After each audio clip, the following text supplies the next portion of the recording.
ចិត្តរាំងឡើងមិនចេញពន្លឺចាំងថ្លាកូនបាក់សៃហាឡាមេឃីច្រៀងរំលេងកំសាដើរលេងក្នុងសួនច្បារជួបមិត្តភក្តិជាច្រើនប្រានយើងសប្បាយហួសប្រមាណ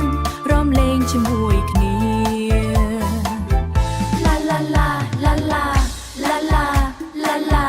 មកយើងរំលេងដៃឆ្វេងដៃស្ដាំលើកឡើងយកទៅមកលោតញាប់ញត់ញាប់ដោយកូនទន្សាយក្នុងព្រៃធំ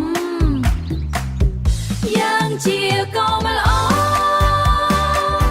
ស្រឡាញ់ការសិក្សាស្ដាប់បង្គាប់លោកគ្រូអ្នកគ្រូ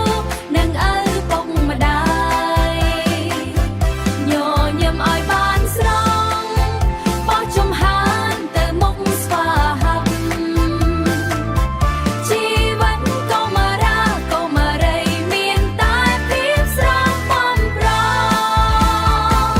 ងមើលទៅផ្កាស្រស់ស្អាតមេអំបៅហើក្បែរក្បែរទឹកហូរថ្លាឆ្វងហកខ្សែខ្សែត្រីហែលេងចុះឡើង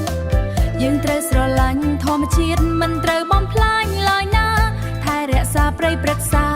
ឲ្យបៃតងជានិច្ច